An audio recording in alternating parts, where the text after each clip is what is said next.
ओशो ने कहा है संसार और सन्यास दो नहीं है, दो दिखाई पड़ते हैं, क्योंकि तुम एक को ही जानते हो संसार को और सन्यास को नहीं जानते।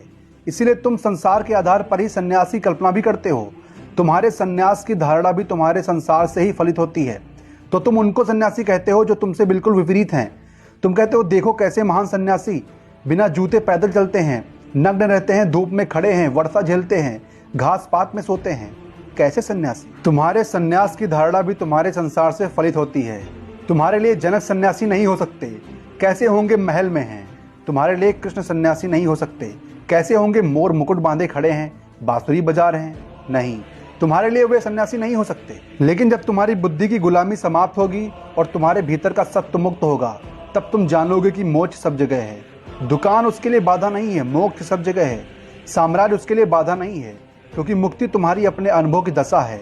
तुम मुक्त हुए कि सब तरफ से संसार खो जाता है। बाहर भीतर सब एक है, पूजा और दुकान बराबर है। तब व्यक्ति जीवन को स्वीकार कर लेता है जैसा है, उसमें फिर रत्ती भर भेद करने की कोई जरूरत नहीं है। इसीलिए ऐसा भी हुआ है कि कसाई भी ब्रह्मज्ञान को उपलब्ध हो गए। ऐसा हुआ कि परम गृहस्थ भी ब्रह्मज्ञान को उपलब्ध हो गए।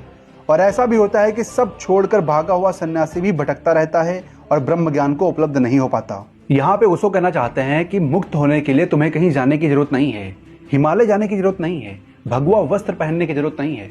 तुम जहां हो, जैसे भी हो, जो काम कर रहे हो, उस काम को करते हुए तुम मुक्त हो सकते हो। आपको पता है कबीर दास जी कपड़ा बुनते रहे, जुलाहे थे, जुलाहे बने रहे। शिष्यों ने बहुत बार कहा कि अब यह शोभा नहीं देता कि आप कपड़ा बुनो, कि आप बाजार बेचने जाओ, आप गृहस्थ नहीं हो। कबीर हंसते हुए कहते सभी उसी का खेल है, बाहर और भीतर एक है।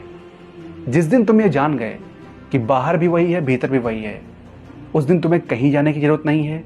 तुम जो काम कर रहे हो, तुम जैसे भी हो, जहां भी हो, गृहस्थ हो, तुम कुछ भी हो, तुम मुक्त हो जाओगे।